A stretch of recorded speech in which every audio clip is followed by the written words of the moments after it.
Hello everyone, मी जागृती Ingale Kelkar hospital येथे counsellor म्हणून कार्यरत आहे। आज आपण डिप्रेशन, ज्यालाच आपण नैराश्य असे म्हणतो, याविषयी थोडक्यात माहिती पाहूया। डिप्रेशन हा शब्द बरेचदा आपण ऐकतो आहे। हा एक मूड डिसऑर्डरचा प्रकार आहे। सध्याच्या काळात डिप्रेशन हा सहजपणे वापरला जाणारा शब्द आहे। त्यालाच नैराश्य असे सुद्धा आपण म्हणतो।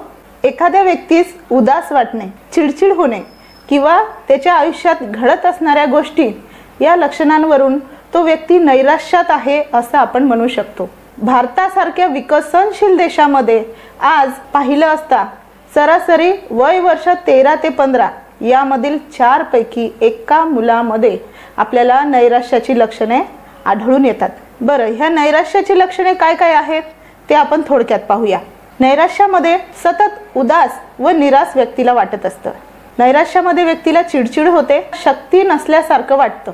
नैराश्यामध्ये व्यक्तीला मन बधीर झाल्यासारखं वाटतं व अस्वस्थ असल्यासारखं वाटतं, असमाधानी असल्यासारखं वाटतं। भविष्याचा विनाकारण विचार हे अशा प्रकारची लक्षणे नैराश्यामध्ये आपल्याला दिसून येतात। शिवाय क्रियालापामध्ये रस नसणे हे सुद्धा एक लक्षण आपल्याला नैराश्यामध्ये दिसून येतं।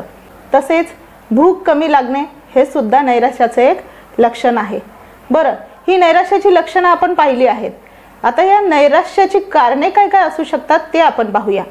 तर नैराश्याचं पहिलं कारण म्हणजे आई वडिलांचा असलेला दबाव, त्यानंतर अभ्यास किंवा करिअर याविषयी असलेला दबाव, नातेसंबंधांमधील असलेला बिघाड, शिवाय स्वतःविषयी असलेली न्यूनता आणि एकटेपणा हे एक नैराश्याचं कारण आपल्याला दिसून येतं।